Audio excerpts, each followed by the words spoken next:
Hi!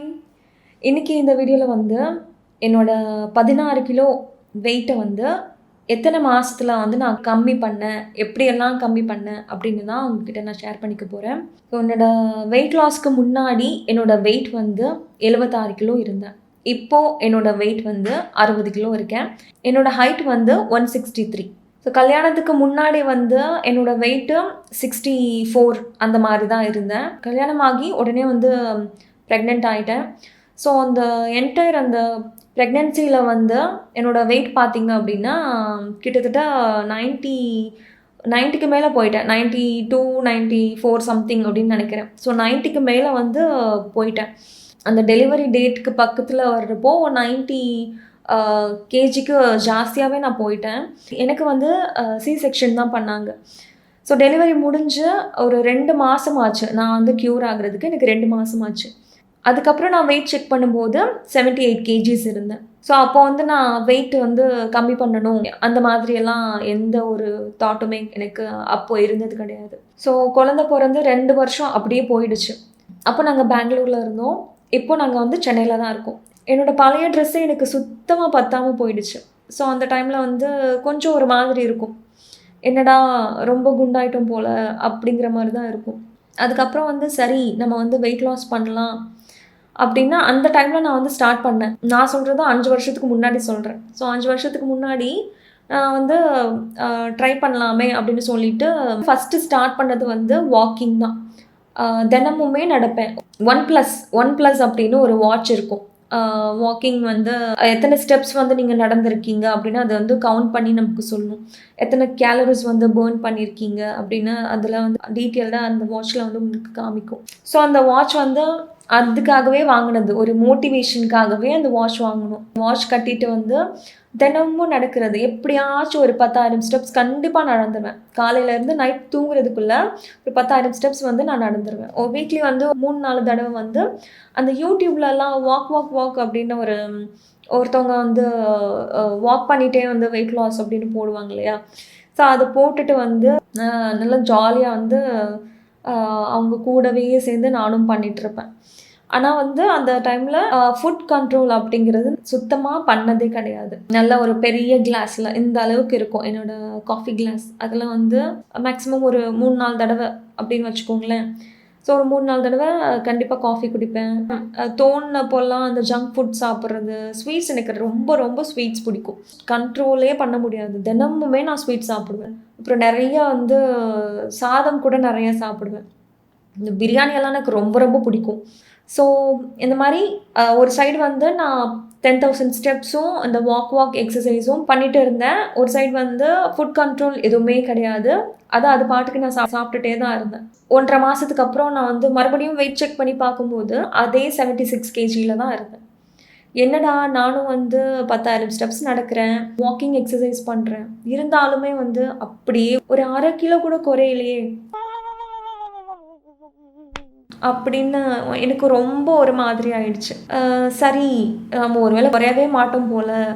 சரி அதுக்கு எதுக்கு நம்ம வந்து இவ்ளோ கஷ்டப்பட்டு 10,000 ஸ்டெப்ஸ் நடக்கணும், வாக்கிங் எக்ஸர்சைஸ் எல்லாம் பண்ணணும், வேணாமே அப்படின்னு அத்தோட நான் பண்ணிட்டு இருந்த அந்த 10,000 ஸ்டெப்ஸும், வாக்கிங் எக்ஸர்சைஸும் அதோட விட்டாச்சு. இப்போ வந்து நாங்க சென்னைக்கு ஷிஃப்ட் ஆகி ஒரு 2 வருஷம் ஆகுது. இங்க நாங்க இருக்கிற வீடு வந்து டூப்ளெக்ஸ். மேலேயும் கீழயும் இருக்கிற மாரி இருக்கும்.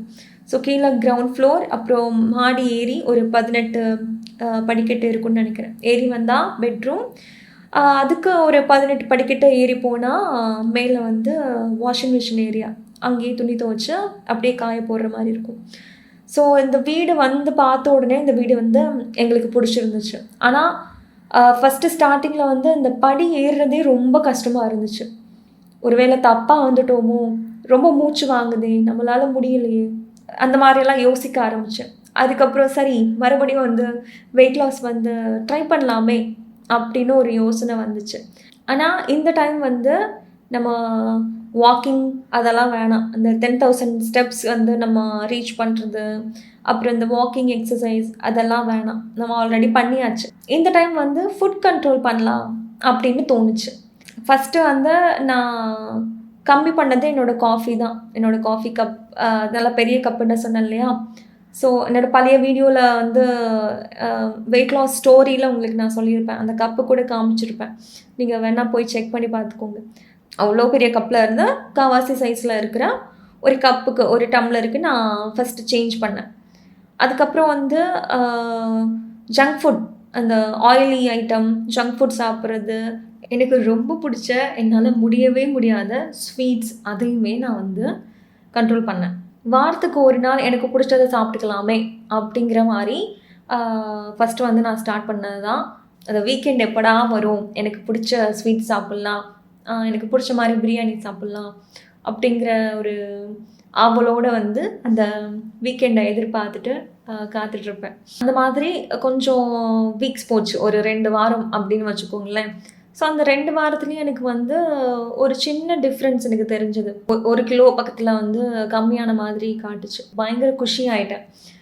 என்னடா வந்து நான் 10,000 ஸ்டெப்ஸ் நடந்தேன், அந்த வாக்கிங் எக்ஸசைஸ் பண்ணேன், அதிலெல்லாம் கம்மியாகாதது ஃபுட் கண்ட்ரோல் பண்ண உடனே வந்து கொஞ்சம் கம்மியாக இருக்கேன் அப்படின்னு ரொம்ப குஷி. சரி, நம்ம இதே வந்து கண்டினியூ பண்ணலாமே அப்படின்னு தோணுச்சு. காஃபி குடிக்கிற பழக்கத்தை வந்து ஒரு நாளைக்கு வந்து 3-4 தடவை நான் குடிக்கிறேன் அப்படின்னா அதை 2 தடவையாக மாற்றினேன்.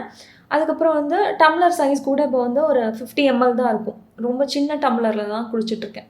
எனக்கு வந்து காஃபி கண்டிப்பாக குடிக்கணும், அதை கொஞ்சம் கம்மியாக குடிக்கலாமே அப்படின்னு ஃபஸ்ட்டு டம்ளரோட சைஸை மாற்றினேன்.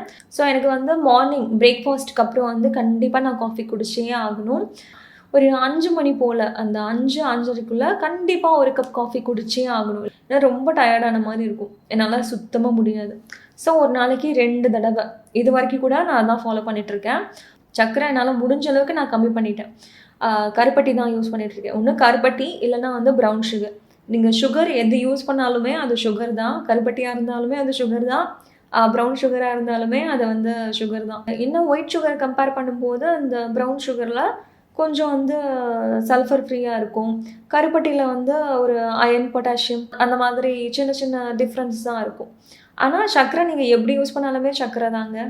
ஃபுட் ஐட்டம்ஸ் சேஞ்ச் பண்ணலாமே அப்படின்னு சொல்லிவிட்டு மார்னிங் வந்து இந்த அடை மாதிரி சாப்பிட்றது, இட்லியாக இருந்தால் கம்பு இட்லி, பச்சைப்பயிறு இட்லி, ராகி இட்லி, ஸோ அந்த மாதிரி சாப்பிட்றது. தோசையாகவே இருந்தாலுமே மில்லட்ஸில் பண்ணுற தோசை, இல்லைன்னா ட்ரெடிஷ்னல் ரைஸில் பண்ணுற கம்பு தோசை, கருப்பு கவுனி தோசை, மாப்பிள்ளை சம்பா அரிசியில் தோசை. ஸோ அந்த மாதிரி எனக்கு இட்லி தோசை சாப்பிட்ணும் தோணுனா கூட அந்த மாதிரி ஒயிட் ரைஸ்க்கு பதிலாக அந்த மாதிரி ரைஸ் யூஸ் பண்ண ஆரம்பித்தேன். அதுக்கப்புறம் வந்து என்னோடய பிளேட் சைஸ் கூட நான் கம்மி பண்ண ஆரம்பித்தேன். ஸோ அதில் வந்து நிறைய ஃபஸ்ட்டு வந்து நிறைய வெஜிடபிள்ஸ் தான் வைப்பேன் என்னோடய பிளேட்டில். கொஞ்சோண்டு ரைஸு, அது மாதிரி 2-3 சைட் டிஷ் கண்டிப்பாக இருக்கணும். வெஜிடபிள் சாப்பிட்றதா இருந்தால் கீரை கண்டிப்பாக இருக்கும். நான்வெஜ் சாப்பிட்றதா இருந்தால் கண்டிப்பாக முட்டை, சிக்கன் அந்த மாதிரி. சிக்கன் சாப்பிட்டா கூட அந்த டவா ஃப்ரை ரொம்ப ரொம்ப ஆயில் கம்மியாக யூஸ் பண்ணி லைட்டாக ஸ்ப்ரே பண்ணி மட்டும் அந்த சிக்கன் ஃப்ரை பண்ணி சாப்பிட்றது, இல்லைன்னா ஓடிஜியில் வந்து கிரில் பண்ணி சாப்பிட்றது, அந்த மாதிரி தான். நைட்டு கூட வந்து மோஸ்ட்லி சாலட்ஸ் மாதிரி சாப்பிட்றது. வாரத்துக்கு ஒரு நாள் வந்து நான் ஜங்க் ஃபுட் சாப்பிடுவேன், எனக்கு பிடிச்ச ஸ்வீட் சாப்பிடுவேன் அப்படின்னு சொன்னேன் இல்லையா.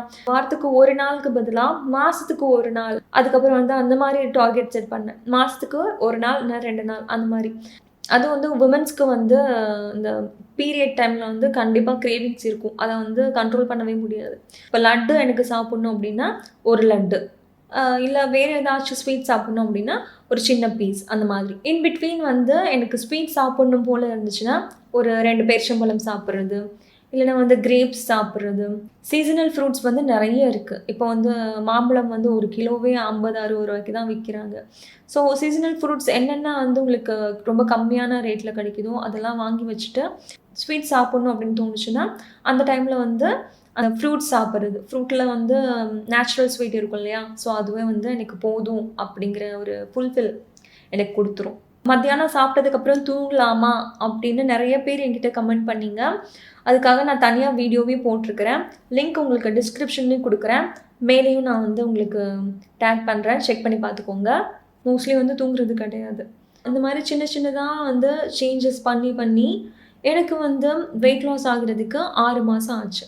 வெயிட் லாஸ் பண்ணினதுக்கப்புறமா இப்போ வெயிட் வந்து நான் மெயின்டைன் தான் பண்ணிகிட்ருக்கேன். ஸோ முன்னாடி நான் சாப்பிட்ட மாதிரி ரொம்ப ஸ்ட்ரிக்டாலாம் இப்போ சாப்பிட்றது கிடையாது. இவ்வளோ தான் சாப்பிட்ணும், இதெல்லாம் சாப்பிடக்கூடாது, இதெல்லாம் சாப்பிட்லாம் அப்படின்னா அந்த மாதிரியெல்லாம் பண்ணுறது கிடையாது. ஸோ இப்போ வந்து நான் 59 கிலோல இருந்து 61 கிலோ அந்த ரேஞ்சுக்குள்ள வந்து நான் என்னோட வெயிட்ட மெயின்டெயின் பண்ணிட்டுருக்கிறேன். வெயிட் லாஸ்க்கு அப்புறம் வந்து நீங்க மெயின்டெயின் பண்றது ரொம்ப ஈஸி தான். ஸ்ட்ரிக்ட்டா அதே மாரி இருக்கணும் அப்படின்லாம் அவசியமே கிடையாது. உங்களுக்கு புடிச்சத உங்களுக்கு தோணுன நேரத்தில கொஞ்சம் கொஞ்சம் சாப்பிட்றதுல தப்பு கிடையாது. வெயிட் வந்து இப்பவுமே வந்து நான் வெயிட் ரெகுலரா வந்து செக் பண்ணிட்டே தான் இருப்பேன். இப்போ ஒரு 60 கிலோவுக்கு மேல போயிட்டேன் அப்படின்னா, சரி நம்ம வந்து அடிக்கடி அந்த ஸ்வீட் சாப்பிடுற மாரி இருக்கு. அது வேணாம். நம்ம வந்து கொஞ்சம் இன்க்ரீஸ் ஆறோம். அப்படிங்கிற மாரி கொஞ்சம் வந்து அத கண்ட்ரோல் பண்றது. அதுக்கப்புறம் பார்த்தீங்க அப்படின்னா, நார்மலா அந்த 1 கிலோ கம்மியா இருக்கும். ஸோ அந்த மாரி இப்போ கூட வந்து நான் ரெகுலரா வெயிட் செக் பண்ணிட்டு தான் இருக்கேன். வெயிட் லாஸ் பத்தி உங்களுக்கு ஏதாச்சும் டவுட்ஸ் இருந்தா, இந்த வீடியோக்கு கீழ கமெண்ட் பண்ணுங்க. இந்த வீடியோ உங்களுக்கு யூஸ்ஃபுல்லா இருந்தா லைக் பண்ணுங்க, ஷேர் பண்ணுங்க. கோகிலா அகர்ஷன் சேனலுக்கு சப்ஸ்கிரைப் பண்ணுங்க. நன்றி, வணக்கம்.